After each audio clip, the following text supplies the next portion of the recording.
Hey gang, check this out, man. By the link in the title, you already know what type of time we on.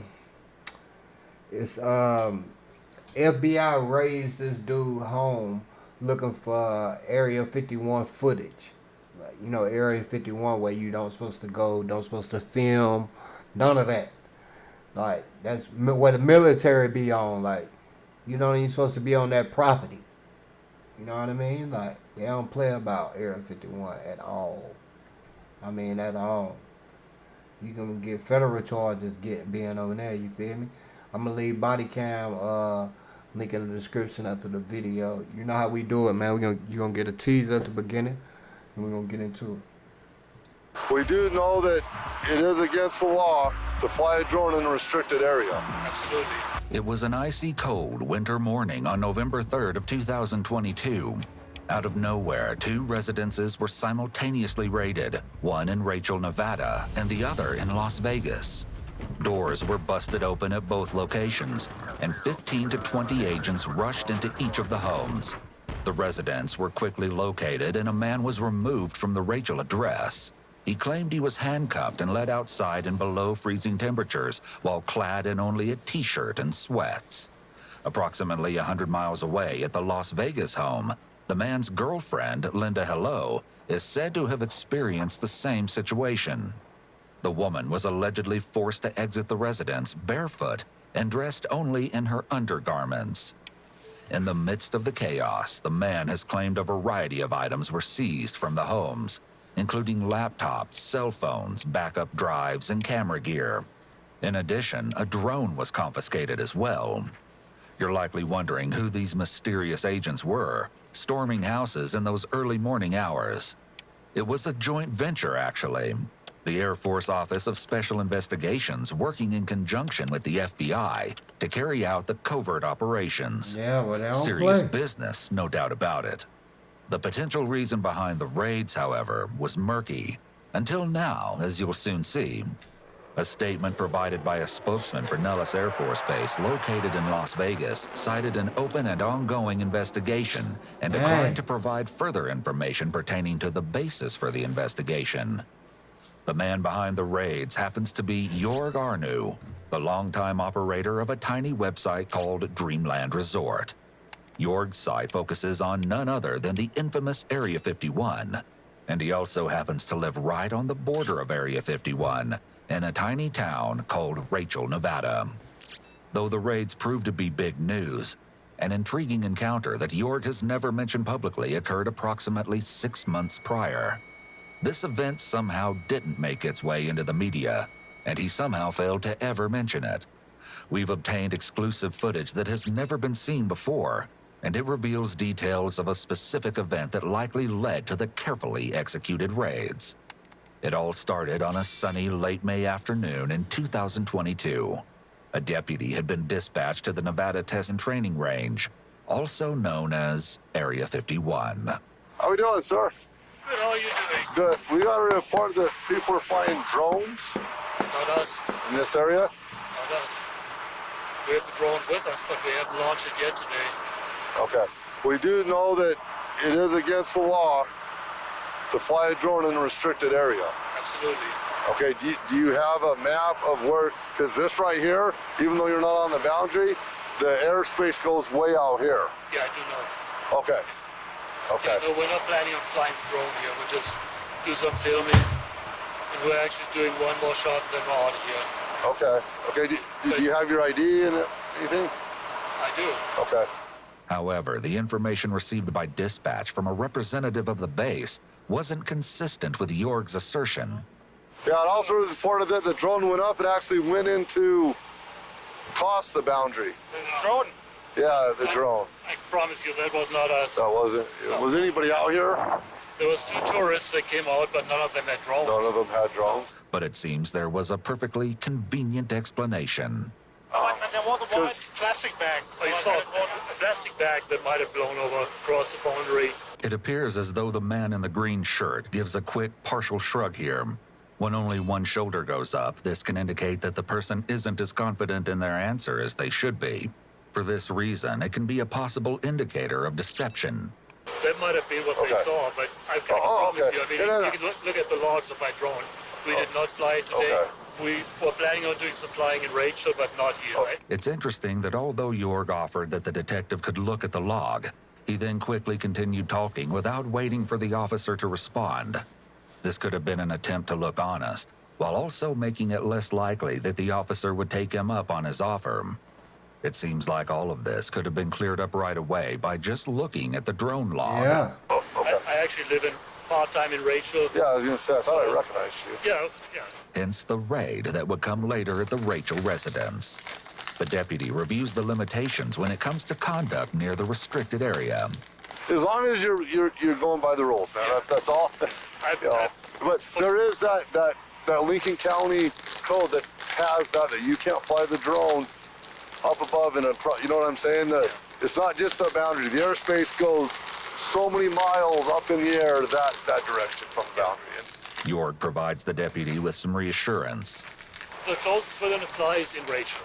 Okay. They're going to do some flying in Rachel, do some aerial shots. Okay.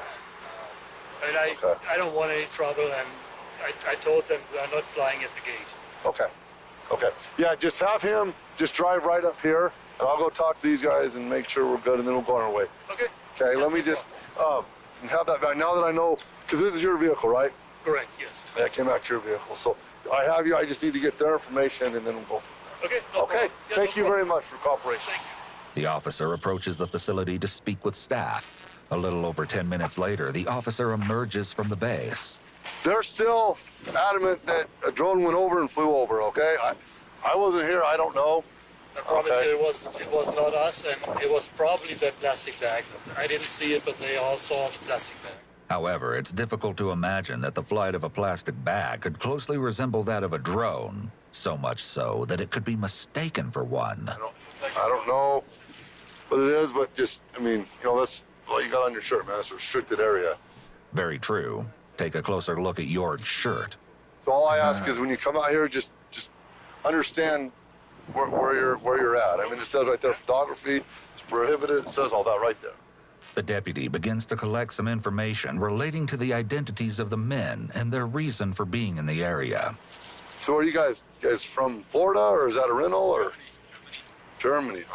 Notice how both men are holding their water bottles in front of their torso. They may be using it as a barrier between them and the officer in order to reduce some of their discomfort. However, this doesn't necessarily mean they're lying. Even someone who is telling the truth may feel nervous when they're confronted by a police officer. However, if they are guilty of flying the drone, then it would certainly make sense why they're feeling stressed now. Yeah, they're doing a production for a German documentary. Jorg appears to feel more at ease and confident. If he is lying about the drone use, he may be more of an accomplished liar compared to the other two. Thanks, Arnold. We are planning on going out to the front gate tomorrow. We are not going to fly a drone. Just to let you know, Okay. we are going to be respectful of boundary and of security and all that. If I were you, I wouldn't even take the drone. The deputy's advice not to bring the drone is well-founded, though it may not be enforceable. Mere possession of an unmanned aerial vehicle, or UAV, under these circumstances is not illegal. On the other hand, it's unclear what the enforcement relationship is between That's base wild, security man. and the local sheriff. Area 51. Given base security statements and party statements, there is an inconsistency as to whether or not a drone even flew that day. The deputy takes down the name and address of each individual and learns that most of whom are residents of Berlin, Germany, with the exception of Jorg. Will you write your address down right there for me? After the deputy has gathered all of the necessary information relating to the identities of the individuals, he shares with them some words of wisdom. This is what's known as field counseling. His advice is just that, advice. Like I said, just be careful. I mean, like I said, if I'm in Germany and Berlin, I'm going to be very respectful of your bases, your military, stuff like that. So that's all I ask. And I would not bring that. Okay, because if it does fly and go over, and they come out and they improve it, then they're going to take it. Yeah, no, I totally understand. Okay. All right, are you guys done here? Are you going to be around more? No, actually, we just have one shot very far. That's it. Okay. Of me driving up to the gate and then we're on if you go back to Ray. Okay, So, can you get that done in the next little bit? Yes, we will. Okay, go ahead. I'm gonna pull over here. I gotta do some things. Hurry up, get it done. And if you can, you don't have to. But just tomorrow, and make sure. I would not, like I said, I can't tell you what necessarily to do, but I would not bring that tomorrow. Just we because. talked about that we're actually going to leave it in one car by the highway and then take one car down. Yeah. Don't get, like I said, I'm not saying you guys are lying. The officer has stated, like I said, which is a referral statement, 4 times in around a minute.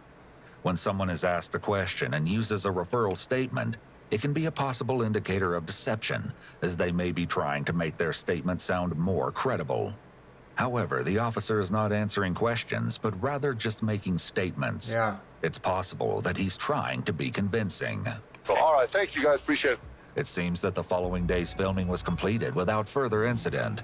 However, during the course of the 6 months that followed, Yorg was on the radar of both the FBI and Air Force Office of Special Investigations. The investigation is still ongoing. Though Yorg has never been formally charged, he claims damages to his homes as a result of the raids total approximately $5,000. Yeah, you're on FBI In radar. addition, he claims his loss of seized equipment is projected to be somewhere around $20,000. However, this amount seems to randomly change through statements he's given to multiple sources. As of this video, he has raised $15,000 for the supposed damage to his home and lost equipment. It's unknown why he never told various sources about the Area 51 drone incident, or ever mentioned it publicly. It makes you wonder why exactly Yorg would leave this detail out of his numerous media interviews, where he promotes his GoFundMe for the damage caused by the so-called unjustified raids and false accusations, especially when he's mentioned the agents were specifically asking him about his drone. However, Yorg recently published a copy of the search and seizure warrant, which included the reasons for the raid. The main reason outlined was using an aircraft to take photography of a military installation.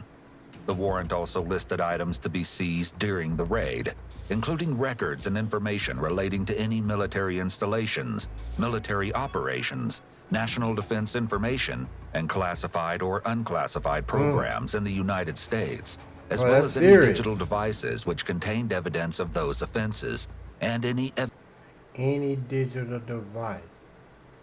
evidence of who used, owned, or controlled the device, which collected the information about military operations. The warrant also specified the seizure of anything which contained evidence of the times the device, likely the drone, was used.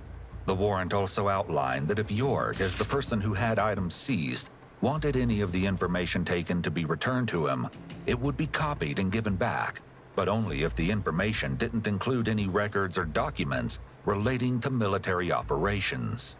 Boy, they wasn't playing.